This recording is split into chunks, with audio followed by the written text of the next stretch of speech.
Ben's boots crunched softly on the cracked pavement of Brookside's quiet residential block. The early evening air, cool and tinged with the faint smell of rain. His loyal German shepherd, Max, trotted at his side, nose low to the ground, ears perked for any unusual sound. It was their usual routine. A short walk before dusk turned the city's worn streets into shadows and whispers. But tonight, something was different. Max stopped abruptly near a dimly lit alleyway beside a rusted dumpster, his tail stiffening as a low, urgent howl broke the stillness. Ben's brow furrowed as Max's howling grew louder, more frantic. The dog's instincts, honed over years of companionship, told Ben this was no ordinary sound. Cautiously, he moved closer, heart quickening as the howls turned into whimpers and faint scratching noises from inside the dumpster's shadowed confines. Kneeling, Ben peered inside, his flashlight cutting through the darkness to reveal a scene that tightened his chest. A young girl, perhaps no older than 16, huddled with a small, trembling dog, wrapped in a tattered blanket. Before we continue, make sure to like and subscribe to never miss a new video. And tell me, where are you watching this video from? I love seeing all different people come together for these stories. The girl's wide eyes met his, a mix of fear and relief flickering in their depths. Her dirty hands clutched the dog protectively, the animal's fur matted and stained with dried blood. "Please," she whispered hoarsely, voice barely audible over Max's concerned whining. "Help him. He's hurt bad." The moment was raw and fragile, charged with an urgency that sent adrenaline flooding Ben's veins. He glanced down at Max, who sat obediently, his gaze locked on the injured pup, ready to defend or comfort without hesitation. Brookside was no stranger to hardship. The city's aging buildings bore the scars of neglect. Graffiti tagging crumbling walls and the distant hum of traffic underscored the quiet desperation many residents carried. But this, finding a scared girl hiding with an injured dog in the shadows, struck a deeper chord. Ben had always been a mechanic by trade, hands skilled at fixing engines and machines. But tonight, his role shifted. He was a protector, a guardian for a stranger in need. "Hey, it's okay," Ben said softly, voice steady despite the surge of emotion. "I'm Ben. What's your name?" The girl hesitated, glancing over her shoulder as if expecting pursuers. "Emma," she murmured. "We can't stay here. They're looking for us." Her words hung heavy in the damp air, layered with unspoken threats and a desperate hope for safety. Ben quickly scanned their surroundings, the alley offering little in the way of shelter or comfort. The city's harshness pressed in, cold metal dumpsters, broken glass scattered underfoot, the distant flicker of neon signs casting eerie glows. Yet, amidst it all, the fragile bond between Emma and her dog, Sparky, was unmistakable. The dog whimpered softly, eyes glazed with pain, limbs trembling as he tried to shift closer to Emma's side. Without hesitation, Ben reached into his jacket pocket, pulling out a clean cloth and a small bottle of water he carried for Max. "Let's get you both out of here," he said, voice gentle but firm. Carefully, he lifted Sparky, noting the swollen paw and shallow breathing. Emma's relief was palpable, tears welling as she clung to the hope Ben represented. As they stepped away from the alley, the sounds of the city seemed to close in again. The distant siren wailing, the murmur of voices from nearby homes. Ben's mind raced through his options. The local animal clinic was closing soon, and emergency services were stretched thin. Yet he couldn't leave Emma and Sparky to fend for themselves. The night had suddenly taken on a new purpose. Ben led them toward his modest apartment a few blocks away, the path winding through dim streets lined with shuttered shops and flickering streetlights. Max walked close, his protective instincts undiminished. Emma's grip on Sparky tightened as they moved, the injured dog's breathing shallow but steady under Ben's careful watch. Inside Ben's apartment, the air was sparse but warm, the faint scent of motor oil and worn leather mingling with the faint aroma of brewing coffee. Ben set Sparky gently on an old blanket he spread on the floor, then turned to Emma, who sank onto the threadbare couch, exhaustion overtaking her. "Can you tell me how he got hurt?" Ben asked, pulling out a first aid kit from under the sink. His hands moved with practiced ease, cleaning the wound on Sparky's paw and wrapping it securely. Emma's lips trembled as she spoke, her voice barely above a whisper. "I ran away," she said. "From a place not safe. They didn't take care of Sparky. He got caught on some broken glass. I didn't know where else to go." The vulnerability in her confession was raw, stripping away any pretense of toughness. Ben nodded, understanding the weight of those words in a city where many suffered in silence. As he worked, Max settled beside Sparky, nuzzling the injured dog gently, offering silent comfort. Emma watched the scene with a mix of awe and gratitude, her fear momentarily replaced by trust.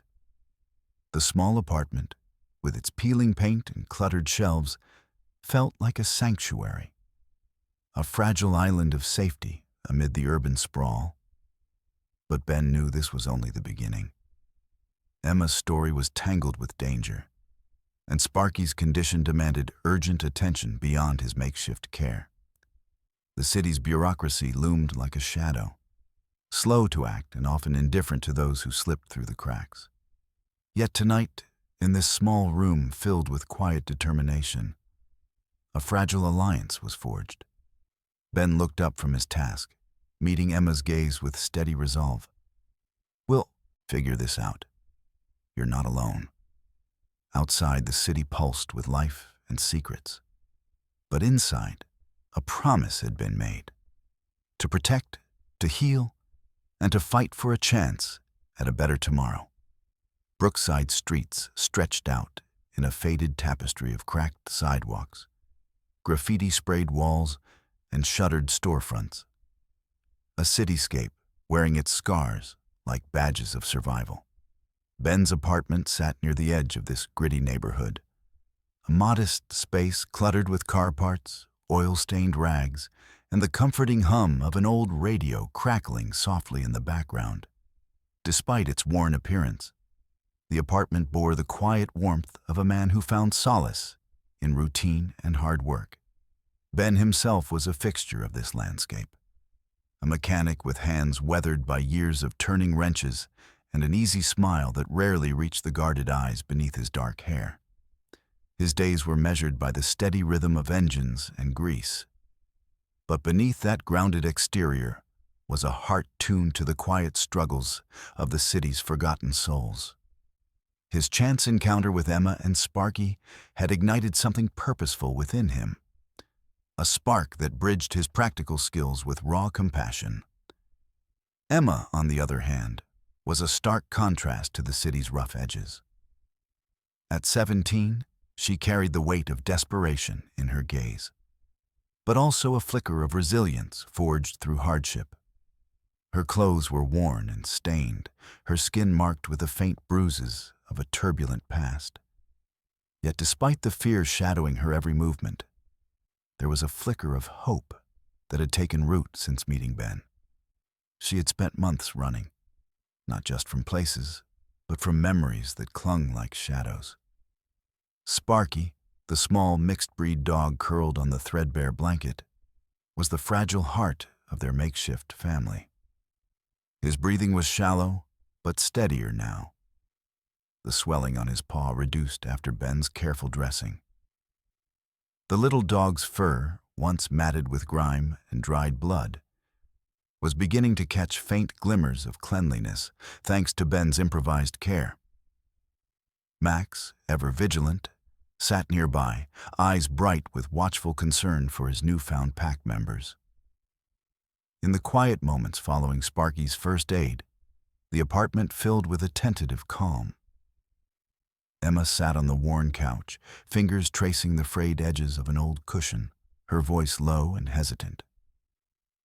"I never meant to get caught like this," she said, the words spilling out with a mix of regret and relief. "The foster home wasn't safe. They didn't care about me or Sparky. If they found us again—" Her sentence trailed off, the unspoken threat hanging heavy in the air. Ben nodded slowly, the weight of her confession settling over him. "Brookside's got a lot of those places," he said quietly. "Places where people fall through the cracks. But you're not alone now. I'll help however I can."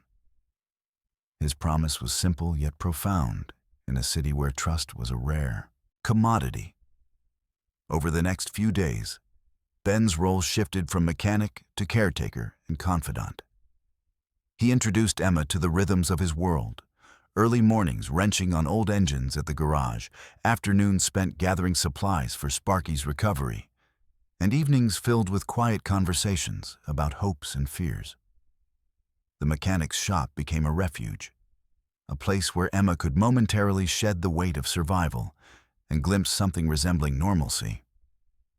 The shop itself was a cavern of metal and oil, the scent of gasoline mingling with the hum of machinery.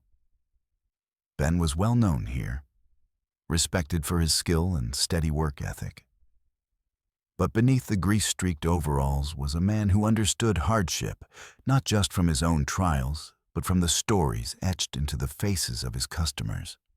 When Emma first stepped into the shop, her eyes darted nervously, but Max and Sparky by her side offered comfort, a silent affirmation that she belonged in this temporary sanctuary. Ben's reputation as a mechanic was matched by his quiet kindness. He fixed more than cars, he patched together fractured lives, offering a steady hand to those who needed it most. And as Emma grew more comfortable in his presence, she began to share fragments of her story. The foster families that had turned their backs, the nights spent hiding in alleys, the relentless fear of being found and taken away. Yet, beneath the surface of these personal struggles, the city itself loomed as an unyielding force. Brookside was a place where hope often collided with harsh reality. Social services were slow-moving and overburdened. Shelters were crowded and impersonal, and the line between protection and neglect was dangerously thin. Emma's situation was not unique, but it was urgent. Ben's concern deepened as he watched Sparky's condition. Though the dog's injury was improving, the strain of constant movement and uncertain shelter had taken a toll. He knew professional veterinary care was essential, yet the path to accessing it was fraught with obstacles. The city's systems, though designed to help, often left those like Emma and Sparky navigating a labyrinth of bureaucracy and indifference. Recognizing the need for allies, Ben reached out quietly to those he trusted. Dr. Maya Lopez, a local veterinarian known for her dedication to injured and abandoned animals, became a pivotal figure. Her clinic was a small but vital oasis amid the urban sprawl, where compassion met expertise. When Ben brought Sparky in for a thorough examination, Maya's gentle manner and unwavering commitment offered a glimmer of hope. "His paw's healing, but he's weak," Maya explained, her brow furrowed with concern. "He needs rest and proper medication. And Emma, she needs a safe place to stay, not just for Sparky's sake, but hers too." Her words underscored the intertwined nature of their struggle. A young girl's safety bound to the well-being of her loyal companion. Meanwhile, Officer Dan Harris, a patrolman with a reputation for empathy in a department often criticized for rigidity, listened intently when Ben confided in him. Dan's own experiences navigating Brookside's complexities made him a reluctant but necessary ally. He understood the delicate balance between enforcing the law and protecting vulnerable youth, especially those caught in cycles of neglect and fear. Together, this unlikely network began to take shape. A mechanic, a veterinarian, a sympathetic officer, and a frightened girl bound by a shared determination to survive. The city's layers of hardship and resilience intertwined around them, revealing the fragile threads that held their lives together. Yet beneath these small victories lay the ever-present tension of uncertainty. Emma's past remained a shadow, threatening to catch up with her. The fractured support systems, the wary eyes of neighbors, and the relentless pace of the city's demands created an atmosphere thick with unease. But in the midst of it all, the connections forged between Ben, Emma, Sparky, and their newfound allies offered a fragile beacon of hope. Ben watched Emma one evening as she sat quietly in the garage, fingers trailing over a wrench as if grounding herself in its solidity. Max rested his head on her lap, while Sparky lay nearby, his breathing steadier but still fragile. The hum of the city outside was distant, muted by the walls around them. "We'll get through this," Ben said softly, his voice carrying the weight of his conviction. "Brookside's tough, but so are we." Emma looked up, a tentative smile breaking through her guarded expression. For the first time in a long while, she allowed herself to believe in the possibility of safety, of healing, and maybe even a future beyond running. In a city where survival often meant silence and solitude, the bonds they forged spoke louder than fear. And as night settled over Brookside, the quiet determination of a mechanic, a runaway girl, and two loyal dogs began to ripple outwards, challenging the harshness of the world around them. The days in Brookside dragged on with a weighty rhythm, each one folding into the next under the city's unyielding gray skies. For Emma, the fragile space she'd found within Ben's world felt increasingly precarious, held together by tentative hope and the quiet determination to keep Sparky alive. But beneath the surface, an undeniable tension simmered. A tension born of uncertainty and the slow, grinding machinery of a system that seemed indifferent to her plight. Emma's story was a whispered secret, carried in the shadows of dilapidated shelters and the margins of overcrowded social service offices. The foster home she had escaped, an environment marked by neglect and harsh discipline, was a wound that refused to heal. Every memory of it was a reminder of the danger she still faced, a danger that lurked just beyond the city's flickering streetlights. Ben watched her closely, sensing the unspoken fear that tightened her shoulders and darkened her gaze. It was a fear mirrored in Sparky's fragile state. The dog's injury was healing, but his spirit seemed to weaken with each passing day spent in limbo. The city's animal control and social services, though meant to intervene and protect, moved sluggishly through bureaucratic channels, their responses delayed and insufficient. One afternoon, Ben sat across from Emma in his cluttered apartment, the air thick with unspoken worries. Sparky rested on the floor nearby, his breathing shallow but steady, eyes half closed as if weary from the fight to heal. Emma's voice was barely above a whisper as she broke the silence. "They haven't called back," she said, frustration and fear mingling in her tone.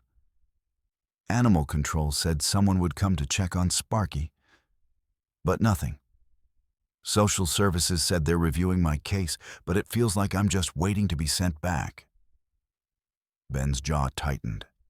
The city's systems, designed to help, often felt like walls closing in, slow-moving, bureaucratic, and detached from the urgency of real lives hanging in the balance.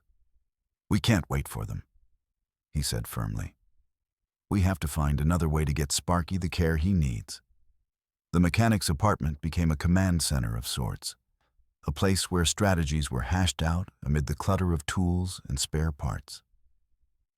Ben's practical mind sought solutions beyond the usual channels, tapping into his network of friends and acquaintances who might offer assistance. But the deeper they dug, the clearer it became that the hurdles were systemic and daunting. Emma's days were punctuated by the looming threat of being found, by the foster system, by officials who might not understand her pain. Nights brought little relief as she wrestled with nightmares and the gnawing worry for Sparky's fragile health. The city outside seemed indifferent to their struggle, its dark alleys and cold sidewalks echoing with stories like hers, stories too often unheard. Ben reached out to Dr. Maya Lopez again, seeking advice on how to navigate the slow wheels of social services. Maya's clinic was a beacon of hope, but even her compassion was constrained by the realities of funding and policy. "We can treat Sparky here," Maya said during one visit, examining the dog with gentle hands. "But I'll need to document everything carefully. If social services get involved, they'll want proof that Emma is trying to care for him." The prospect of scrutiny added another layer of tension. Emma's mistrust of authority was well-founded. Years of failed placements and broken promises had left her wary and guarded. Yet, with Ben and Maya's support, she began to tentatively engage with the processes meant to protect her. Though every step felt like walking a tightrope, Officer Dan Harris became a quiet but steady presence, a link to the city's more humane face. He checked in regularly, offering reassurance and small acts of kindness that hinted at a better possibility. Still, even his empathy was bounded by his role, constrained by policies and the realities of an overburdened system. Meanwhile, the neighborhood around Ben's apartment stirred with quiet curiosity and unease.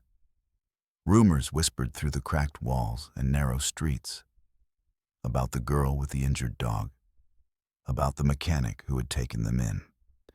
Some residents cast wary glances, their own experiences with the city's social apparatus coloring their perceptions.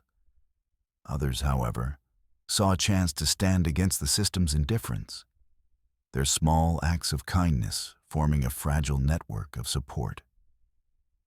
As days turned into weeks, the pressure mounted. Emma's options dwindled, and Sparky's health demanded ever more attentive care. The city's institutions, meant to be safety nets, often felt like barriers, slow to respond, unwilling to act decisively.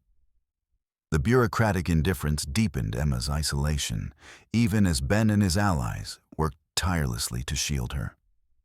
One evening, as rain tapped rhythmically against the apartment window, Emma confided in Ben her growing dread. "What if they make me leave? What if Sparky gets taken away?"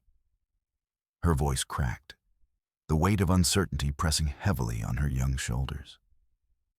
Ben reached out, clasping her hand in a rare gesture of comfort. "We're not going to let that happen," he vowed, his voice steady with resolve. "We'll fight for you both." Yet even as he spoke, the reality loomed. The city system was vast and impersonal, governed by rules that often failed to account for the nuances of lived experience. Emma's story was just one among many, a thread in a tapestry woven with neglect and misunderstanding. Ben's frustration grew with each delayed phone call, each unanswered inquiry. The slow bureaucratic gears ground on, indifferent to the urgency of a girl and her dog clinging to survival. He realized that survival in Brookside meant more than just avoiding danger. It meant navigating a labyrinth of policies, prejudices, and procedural inertia. In the quiet moments, as Sparky lay resting and Max kept watch, Ben contemplated the path ahead. The fight to secure proper care for Sparky and safety for Emma was far from over. The city's shadows were long, and the forces arrayed against them both visible and invisible. But beneath the weight of uncertainty, a fragile hope endured, born of connection, compassion, and the refusal to surrender. The struggle was just beginning, and Ben's determination to protect Emma and Sparky burned brighter than ever, even as the city's cold machinery threatened to engulf them. Ben stood outside the faded brick building of Brookside Veterinary Clinic, the late afternoon sun casting long shadows across the cracked sidewalk. The city's hum pulsed around him. The distant wail of sirens, the chatter of passers-by, the occasional bark from a nearby dog, all blending into the gritty soundtrack of a neighborhood that had seen better days. In his arms, Sparky lay curled, fragile and quiet, his small frame trembling despite the warmth of Ben's jacket. Emma walked close by, her steps hesitant but determined, clutching Max's leash tightly as the loyal German shepherd lingered protectively at her side. Inside the clinic, Dr. Maya Lopez greeted them with a compassionate smile, her eyes softening as she knelt to examine Sparky. The little dog's swollen paw was raw and tender, but Maya's skilled hands worked with gentle precision, cleaning the wound and applying fresh medication. "He's been through a lot," she murmured, her voice steady but filled with concern. "But with proper care, he'll heal.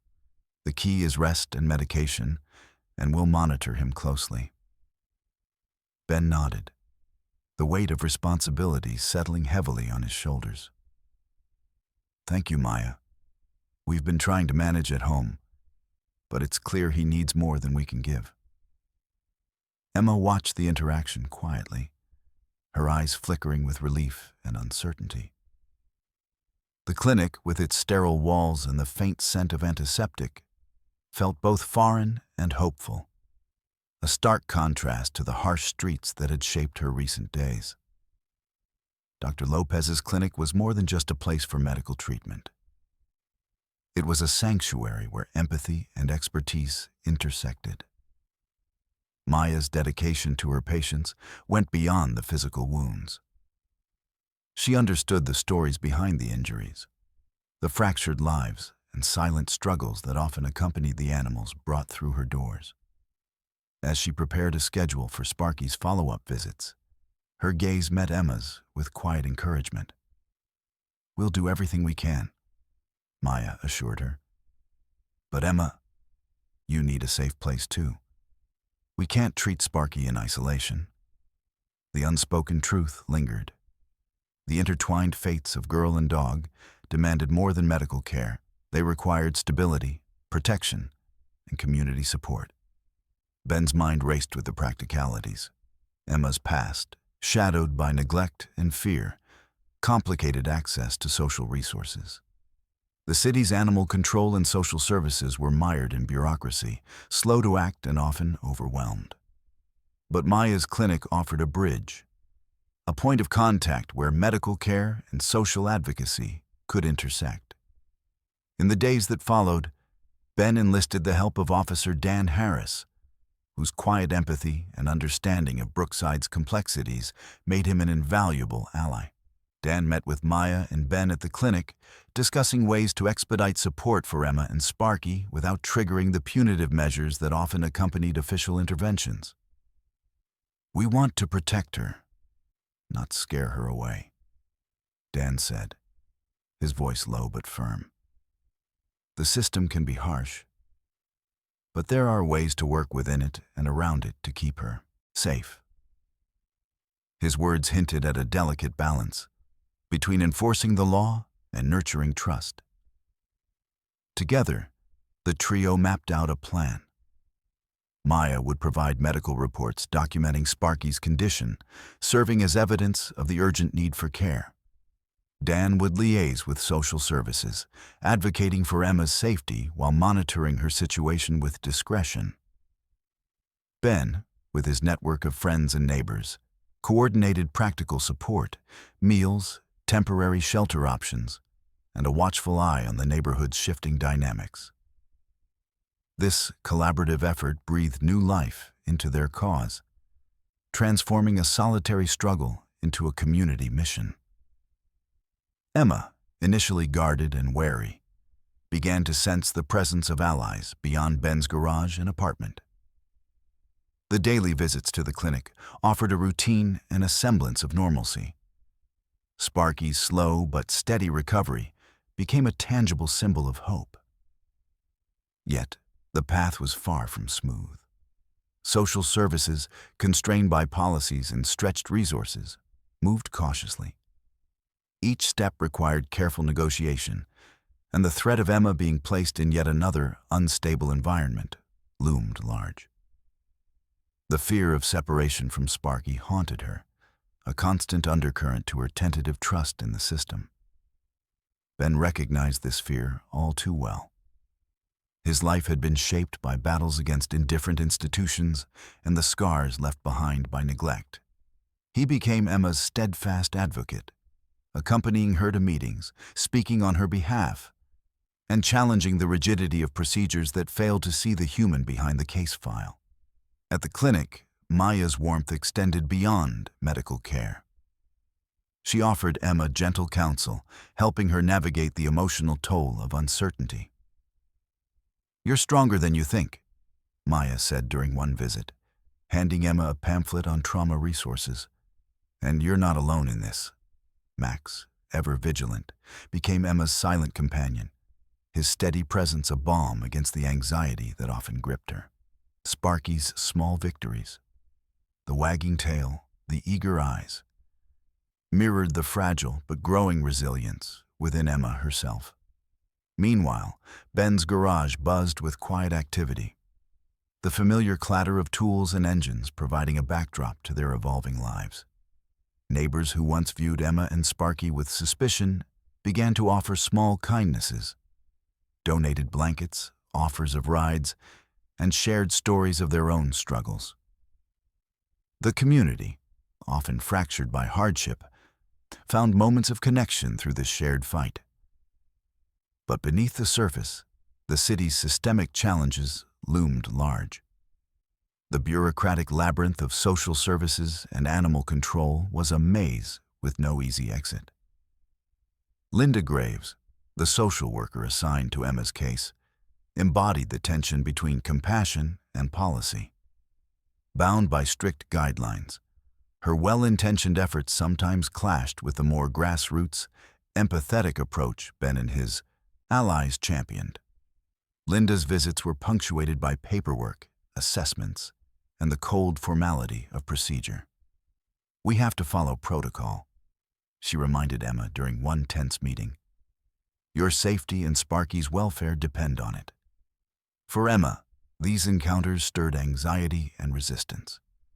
The system that promised protection often felt like a cage, threatening to separate her from the only family she knew. Ben and Maya worked to bridge this divide, emphasizing communication and trust building, even as they navigated the bureaucratic minefield. As tensions simmered, the fragile network of support surrounding Emma and Sparky grew stronger. The convergence of medical care, law enforcement empathy, community outreach, and personal determination formed a mosaic of resilience amid adversity. One evening, as the clinic's lights dimmed and the city settled into night, Ben stood outside, watching Emma and Sparky leave after a checkup. The dog's steps were steadier, his eyes brighter, and Emma's smile, though cautious, held a glimmer of relief. Ben's resolve hardened. The fight to protect Emma and Sparky was more than a battle against injury and fear. It was a stand against a system too often blind to the lives it was meant to safeguard. Together with Maya, Dan, and the growing circle of allies, he prepared to face the challenges ahead, knowing that every small victory was a step toward healing and hope. The air in Brookside hung heavy with the scent of damp concrete and exhaust fumes, a faint drizzle blurring the edges of the cracked sidewalks where Ben and Emma walked side by side. Max trotted ahead, occasionally pausing to sniff at a puddle or glance back with alert eyes, while Sparky, though still fragile, moved with a growing steadiness in Emma's arms. The city's relentless pace pressed in around them, but within this small group, a quiet determination had begun to take root. Ben's apartment had become more than just a refuge. It was the nucleus of a growing community effort, a makeshift hub where neighbors, friends, and strangers alike gathered in hushed conversations and shared plans. The story of Emma and Sparky had spread quietly but steadily through the blocks and side streets, awakening a spark of empathy and action in a neighborhood long accustomed to hardship. It started small. A neighbor dropping off a warm meal, a retired teacher offering to tutor Emma in the evenings, a local grocer slipping in extra dog food with a knowing smile. These acts of kindness stitched together a fragile safety net, a grassroots coalition fueled by the simple but profound desire to protect one of their own. Ben coordinated the efforts with the precision of a mechanic tuning an engine.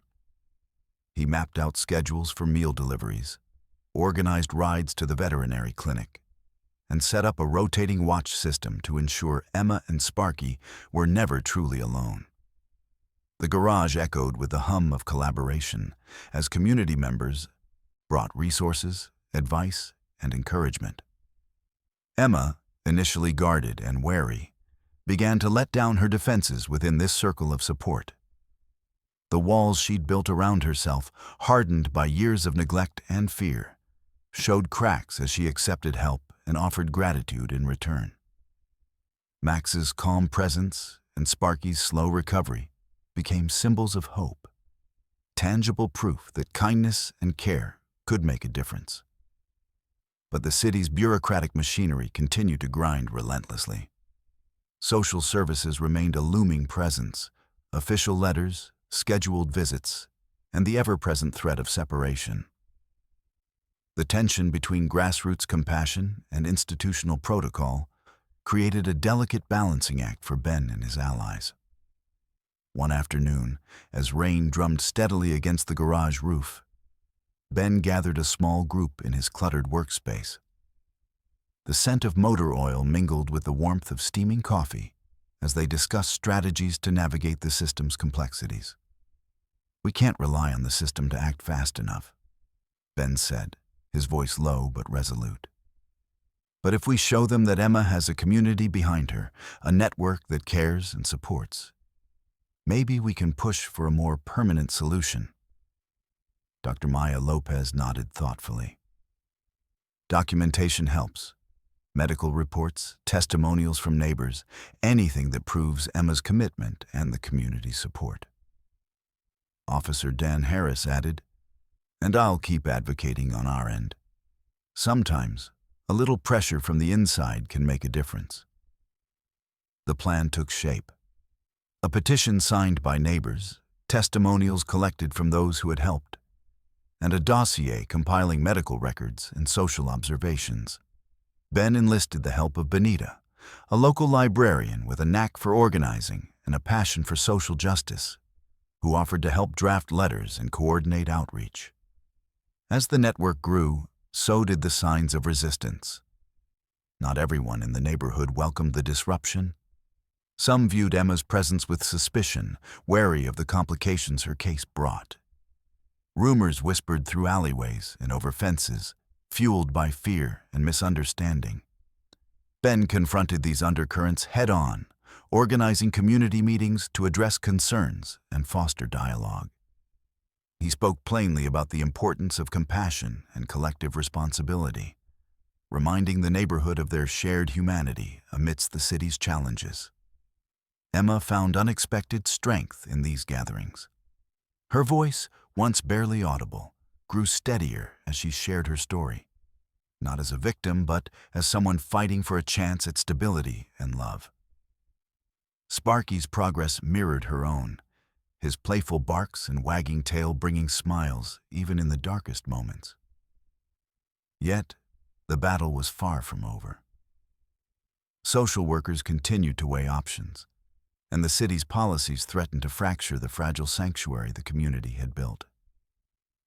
The looming possibility of Emma being placed in a shelter or separate foster care haunted every plan and promise. One evening, as the sun dipped below the horizon, casting a golden glow over the city, Ben sat with Emma on the worn steps outside his apartment. Max lay curled beside them, and Sparky rested comfortably on Emma's lap.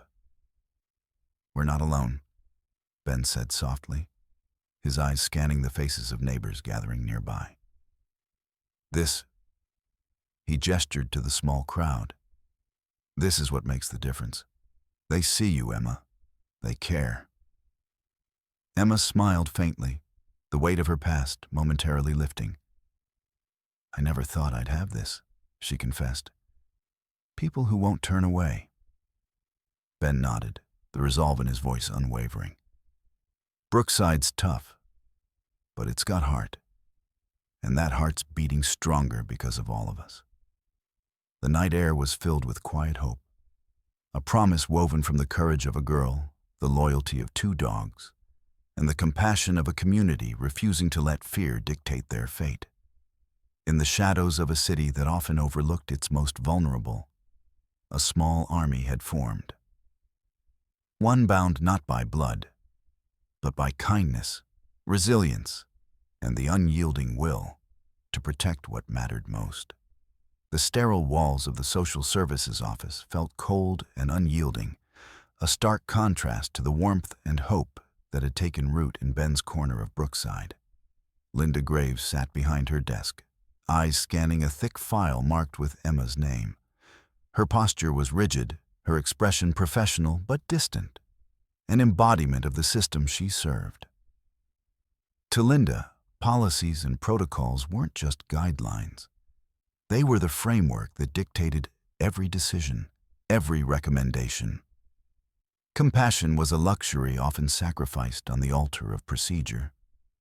Linda had been assigned to Emma's case weeks ago, and from the start, she had approached it with a careful balance of duty and caution. The girl's history was fraught with red flags, multiple foster placements, inconsistent care, and a past marred by neglect. Sparky's injury added complexity, raising concerns about whether Emma could provide a safe environment. To Linda, the stakes were clear. Protect the vulnerable, but within the bounds of the system's rules. When Ben first reached out, seeking to advocate for Emma's continued care at home, Linda listened politely but remained bound by regulations. "I understand your concerns," she told him during their initial meeting at the clinic. "But we have to follow protocol.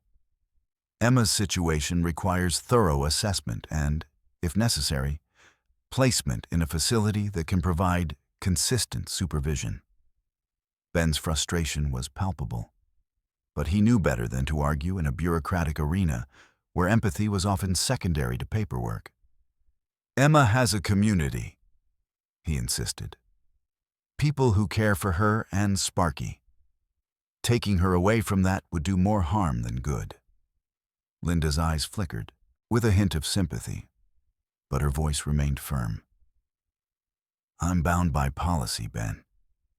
We have to ensure Emma's safety first, even if that means temporary separation from Sparky." The tension between Linda's professional obligations and the grassroots efforts of Ben and his allies underscored a deeper clash. A collision between the rigidity of institutional procedures and the messy, nuanced realities of human lives. Linda was not unkind, but the system's constraints left little room for flexibility. In the weeks that followed, Linda's involvement intensified.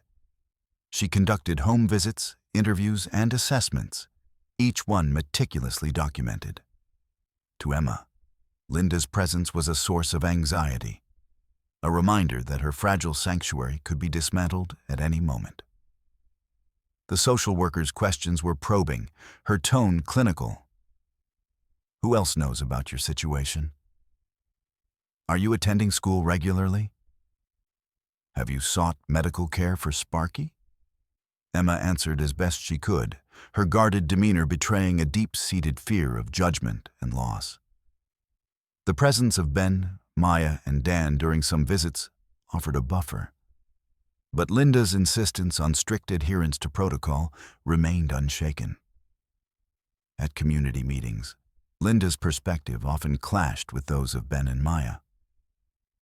We must consider the broader welfare, she argued during one heated discussion. Allowing Emma to remain unsupervised could set a dangerous precedent. Ben countered, "We're not talking about abandonment. We're talking about support, about trusting the people who are already invested in Emma's well-being." The room echoed with the weight of conflicting philosophies: control versus trust, rules versus compassion. Linda's stance reflected the systemic challenges faced by social workers nationwide, caught between bureaucratic demands and the human cost of their decisions. Despite the friction, Linda was not immune to the subtle power of the community's efforts. She noted the growing support Emma received: the neighbors' testimonials, the medical documentation, the quiet vigilance of Ben and his network. These factors complicated the straightforward application of policy, forcing Linda to navigate a path between enforcement and empathy. Late one evening, after a particularly exhaustive day of interviews and paperwork, Linda sat alone in her dimly lit office. The files on her desk blurred together, a litany of cases where good intentions collided with harsh realities. Emma's case was emblematic of the system's limitations, a reminder that behind every form was a life hanging in precarious balance. Her phone buzzed. A message from Dan Harris, the officer who had been quietly advocating on Emma's behalf. "We need to find common ground," it read. "There's more at stake than protocol." Linda sighed, the weight of responsibility pressing down. She knew that strict adherence to rules could sometimes fracture the very lives they aimed to protect. Yet, bending those rules risked setting precedents that could unravel fragile systems. The next day, Linda approached her meetings with a renewed sense of purpose, seeking ways to incorporate the voices of Emma's community into her assessments. She arranged a roundtable with Ben, Maya, and Dan, hoping to bridge the divide that had grown between them. "Let's focus on what's best for Emma," Linda began, her tone conciliatory. "I want to hear more about the support network you've built. If we can document this effectively, perhaps we can work within the system to provide her the care she needs without unnecessary separation." The meeting was tense, but productive. Ben detailed the neighborhood's involvement, Maya shared medical updates, and Dan outlined his observations of Emma's progress. Linda listened attentively, weighing the evidence against the rigid framework she represented. Yet, even as they spoke of hope and collaboration, the specter of bureaucracy lingered. Policies could be amended, but only with caution. The balance between safeguarding and empowerment was delicate, and the stakes could not be underestimated. As the days passed, Linda's role transformed from a distant enforcer of rules to a reluctant advocate for flexibility. She coordinated with her superiors, pushing for exceptions and additional support services tailored to Emma's unique circumstances. The process was slow and fraught with compromise, but it marked a subtle shift in the system's approach. Back in the neighborhood, the community sensed the change. Emma's anxiety lessened slightly, though the fear of being uprooted remained.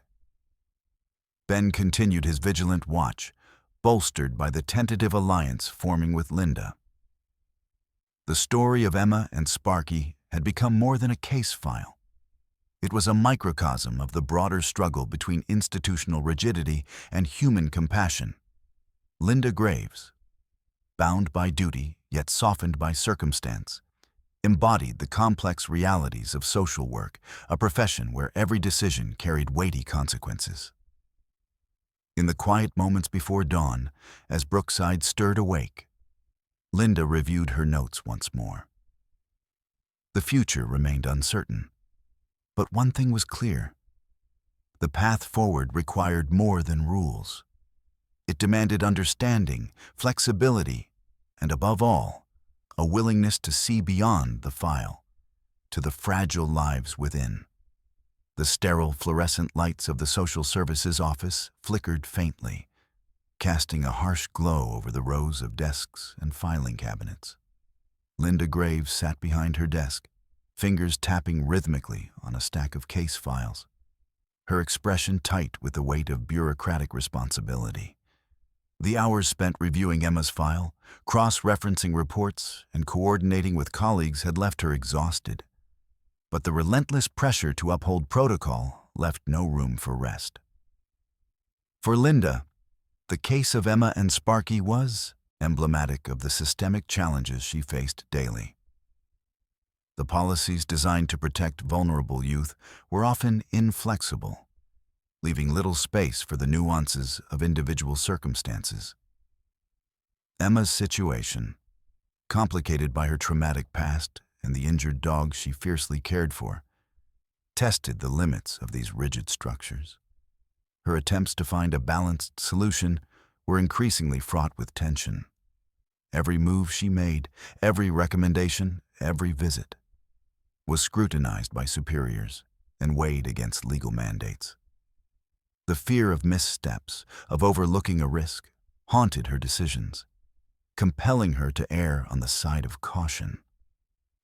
Yet, in doing so, she felt the growing chasm between the system's intentions and the lived realities of those it served. Linda's efforts to place Emma in a temporary shelter collided headlong with the grassroots resistance led by Ben and supported by the community. The neighborhood's advocacy, the medical evidence from Dr. Maya Lopez, and Officer Dan Harris's sympathetic reports complicated the straightforward application of policy. To some, Emma's case was a clear example of a child in need of structured care. To others, it was a story of resilience nurtured by community and compassion. During a particularly tense meeting at the social services office, Linda presented her case to a panel of supervisors and legal advisors. Emma's history shows instability, she argued, voice steady but firm. While her current support network is commendable, it may not be sufficient to ensure her safety in the long term. Placement in a temporary shelter would provide consistent supervision and access to resources. Ben sat across the room, jaw clenched, eyes burning with quiet fury. When it was his turn, he countered with passion and evidence. Emma is surrounded by people who care deeply for her well-being. Removing her from that environment risks further trauma. The community's support and Sparky's recovery are proof that alternative solutions can work. The debate was fierce, reflecting the broader conflict between bureaucratic caution and grassroots compassion. Linda's adherence to protocol clashed with Ben's insistence on individualized care, and the tension seeped into every interaction. Outside the office, the city's streets bore witness to the unfolding struggle. Emma's anxiety mounted as the threat of separation loomed ever closer. The once tentative hope she had found in Ben's apartment and the neighborhood's kindness flickered under the weight of uncertainty. Nights were restless, filled with dreams of being torn from Sparky's side and thrust into an unfamiliar, cold environment. Ben intensified his efforts, rallying neighbors and allies to bolster Emma's case. Petition drives, community meetings, and personal testimonies became weapons in the fight against a system perceived as impersonal and unyielding.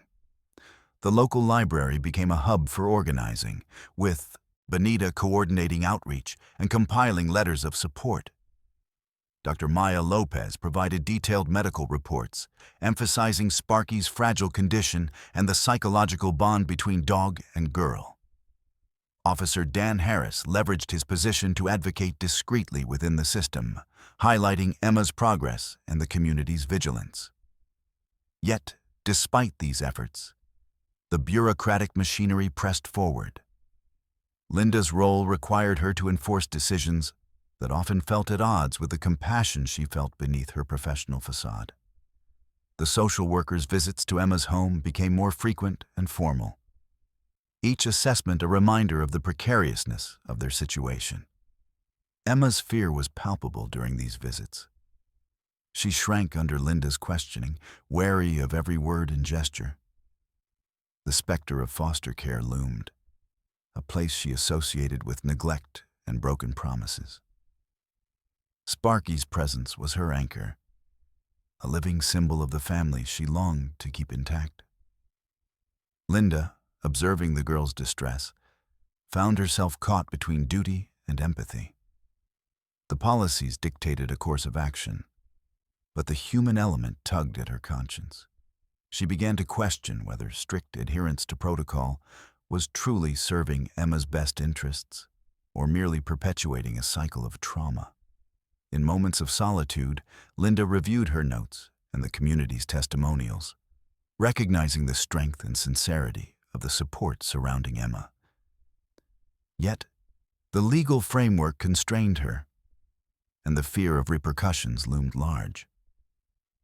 The friction between the social services department and the neighborhood's grassroots efforts intensified. Rumors and mistrust spread through Brookside streets, some residents skeptical of the system's intentions, others wary of the disruption caused by the ongoing conflict.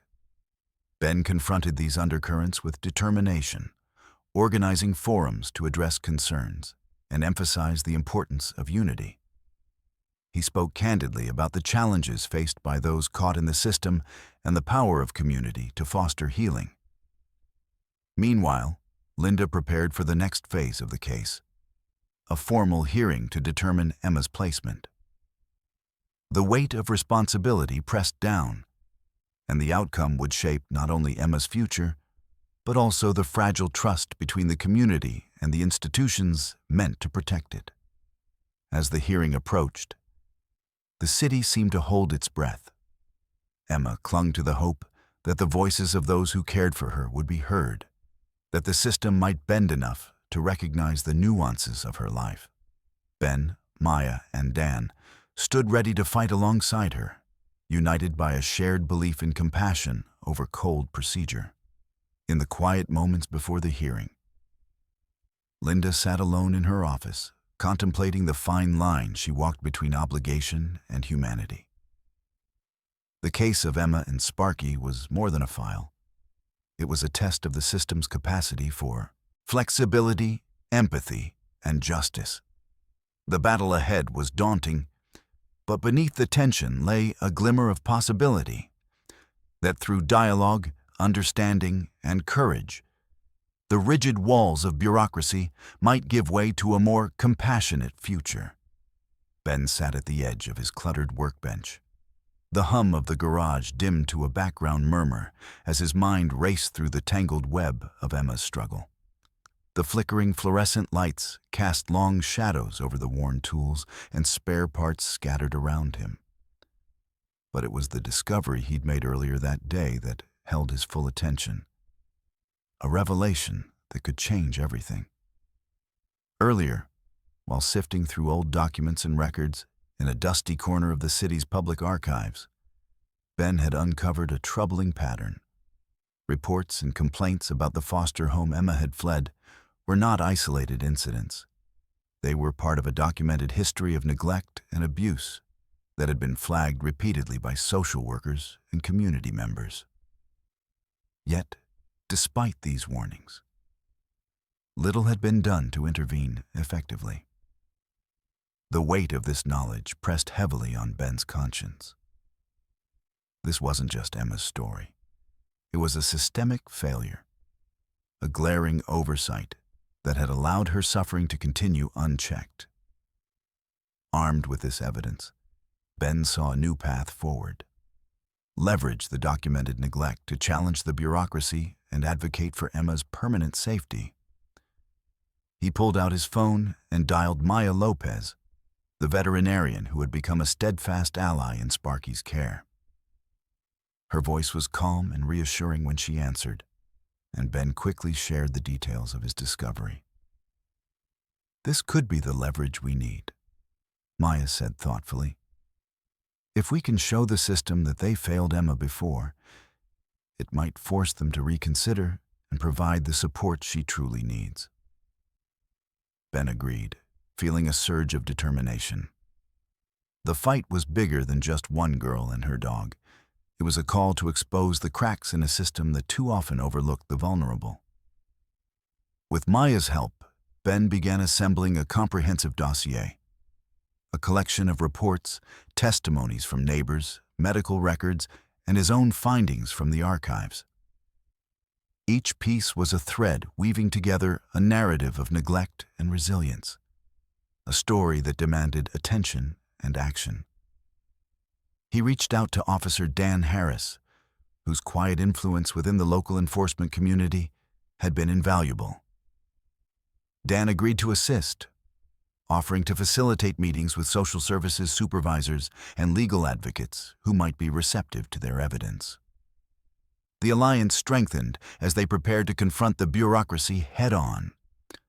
Ben also enlisted the support of Benita, the librarian with a passion for justice, who helped organize the documents and prepare persuasive letters to accompany the dossier. Meanwhile, Emma's world remained precarious. The looming threat of placement in a shelter or foster care weighed heavily on her. But Ben's renewed energy and the growing support network offered a flicker of hope. They spent evenings strategizing, reviewing the dossier, and planning how best to present their case. One afternoon, as rain pattered softly against the garage windows, Ben gathered Emma, Maya, and Dan in the cramped space that had become their war room. The atmosphere was charged but resolute. "We have to be ready," Ben said, voice steady. "This evidence could turn the tide, but we need to make it clear. This isn't just about Emma. It's about holding the system accountable." Maya nodded, her eyes reflecting the gravity of their mission. "And ensuring Sparky gets the care he needs, alongside her safety," Dan added. "I'll push from inside, but the pressure has to come from all sides. Community support, public awareness. It all matters." As they prepared to present their findings to the social services panel, Ben felt the enormity of the challenge ahead. The system was vast and entrenched, resistant to change, but the truth was a powerful weapon.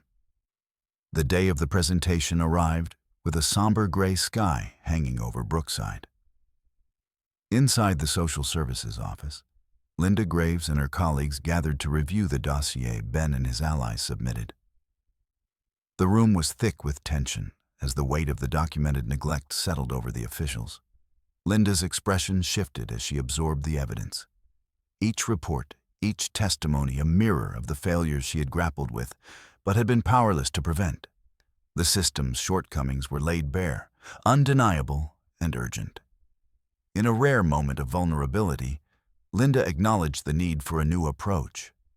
The panel agreed to reconsider Emma's case with fresh eyes, moving toward solutions that prioritized her safety and stability, without defaulting to separation from Sparky.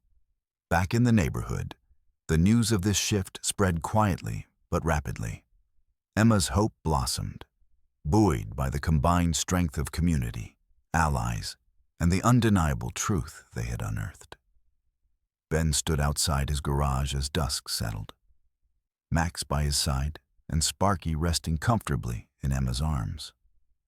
The city's harsh edges softened in the fading light, and for the first time in a long while, the path ahead seemed illuminated by more than just the flicker of distant street lamps. The battle was far from over, but armed with evidence and a network of unwavering support, Ben, Emma, and their allies had taken a decisive step toward justice and healing. The fluorescent buzz of the city shelter's waiting room was a harsh contrast to the quiet resilience that had been building around Emma and Sparky. Ben stood just outside the entrance, Max alert by his side, while Emma clutched Sparky's small frame close to her chest. The dog's eyes darted nervously, sensing the tension that hung thick in the air. Inside, the shelter was a hive of activity. Staff moving briskly between cages, the low murmur of conversations punctuated by the occasional bark or whimper. But today, it was the battleground. for a confrontation that would determine Emma's fate. Ben's voice was steady as he addressed the group gathered in the small conference room. Shelter officials, social workers, and a few community advocates who had rallied behind Emma's cause. Emma isn't just another case, he insisted. She's a girl who's been failed by the system before, but she's fighting to keep her life and her family together. Sparky isn't just a pet. He's her lifeline. The shelter director, a woman named Karen, folded her arms, her expression guarded. We understand the community's support, but we have to consider policies and safety protocols. Our primary responsibility is the well-being of all residents. Officer Dan Harris stepped forward, his tone firm but respectful. We've seen Emma's progress firsthand. She's surrounded by a network that's committed to her and Sparky's care. Removing her from that environment could do more harm than good. The room was thick with tension as Linda Graves, the social worker assigned to Emma's case, presented her findings. While Emma's situation is complex, the system's role is to provide safety and stability. Temporary shelter placement is a precaution to ensure that. Ben shook his head, frustration etched into every line of his face. Precaution at the cost of trauma. That's not protection, that's punishment. As voices rose and arguments volleyed back and forth, Emma sat quietly. Sparky nestled in her lap, their bond a silent testament to the stakes of this battle. The officials debated policies and precedents, but beneath the formal language was the raw reality of a girl fighting for her right to remain whole. Public support for Emma had swelled beyond the neighborhood. Letters from teachers, neighbors, and medical professionals filled the shelter's inbox, each one a plea for compassion and understanding. Ben had organized a petition, gathering hundreds of signatures from those who believed Emma deserved a chance. The turning point came when Dr. Maya Lopez presented a detailed medical report on Sparky's condition. His recovery depends on consistent care and minimal stress, she explained. Separating him from Emma could jeopardize his health and well-being. Karen's gaze softened, the weight of responsibility pressing upon her. The room fell into a heavy silence as the officials weighed the evidence against protocol. Finally, after hours of deliberation, a decision was reached.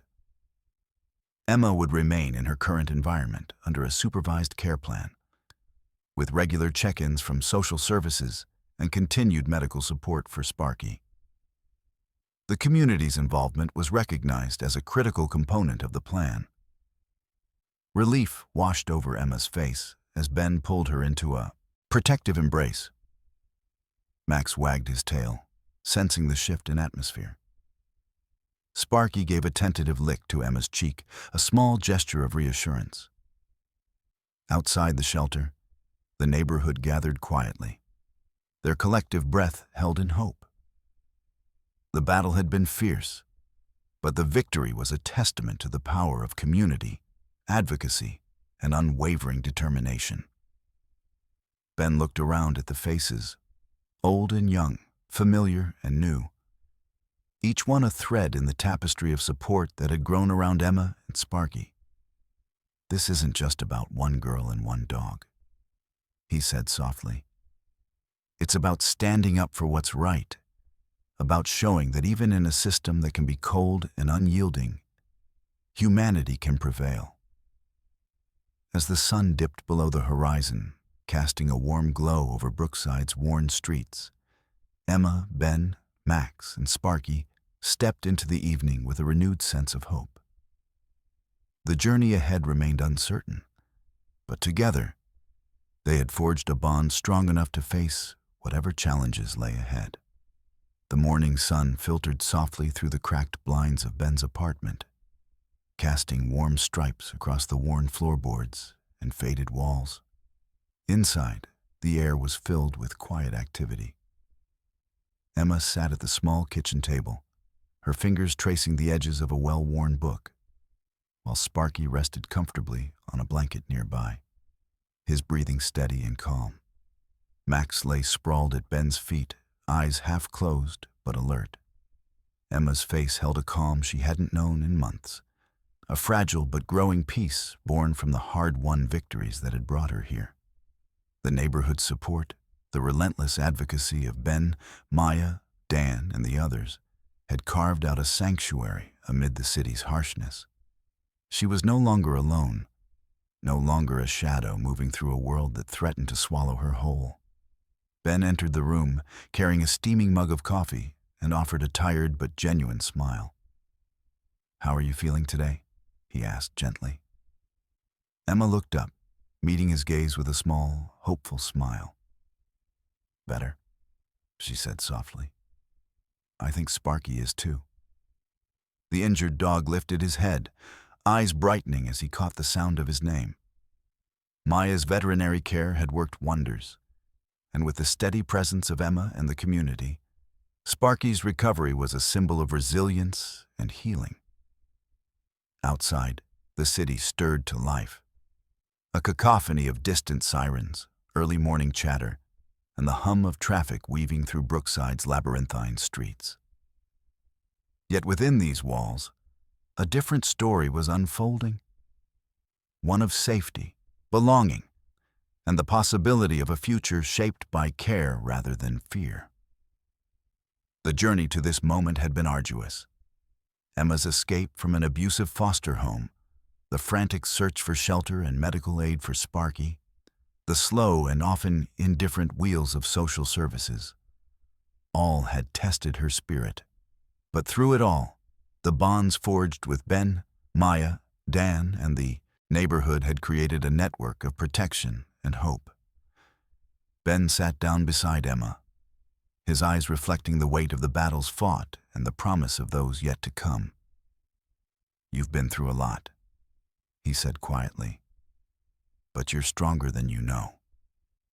Emma nodded, her gaze steady. "I couldn't have done it without all of you." Max shifted, resting his head on Emma's knee, a silent testament to the loyalty and love that had anchored her through turbulent times. In the days that followed, the community continued to rally around Emma and Sparky, offering support that extended beyond immediate needs. Local teachers volunteered to help Emma catch up on missed schoolwork. Neighbors organized outings to bring moments of normalcy. And Benita at the library provided resources for healing and growth. The social services department, now working more collaboratively with the community, provided regular check-ins, ensuring that Emma's safety and well-being remained a priority without imposing unnecessary disruption. Linda Graves, once a distant figure of bureaucracy, had become a cautious ally, recognizing the power of flexibility and trust. Her reports reflected a nuanced understanding of Emma's progress and the importance of maintaining the bonds that sustained her. As weeks turned into months, the fragile threads of Emma's life wove into a tapestry of resilience and connection. The scars of the past remained, but they were no longer chains. They were reminders of a journey that had forged strength and compassion. One afternoon, as sunlight spilled through the window, Emma stood at the threshold of Ben's apartment, a backpack slung over one shoulder and Sparky trotting faithfully at her side. Max barked softly, greeting her as she stepped inside. Ben smiled warmly. "Ready for school?" Emma hesitated, then nodded. "Yeah, I think I'm ready." The room filled with a quiet sense of hope, the promise of new beginnings, the courage to face the future, and the unspoken understanding that this was just the start of a life reclaimed from hardship. Outside, Brookside streets buzzed with their usual mix of challenge and chance. But within this small sanctuary, a story of healing and community shone brightly. Emma, Sparky, Ben, Max, and their circle of allies had not only survived, they had found a way to thrive. And as the city breathed around them, the bonds forged in struggle promised a future shaped not by fear, but by the enduring power of compassion resilience, and the unwavering fight for belonging.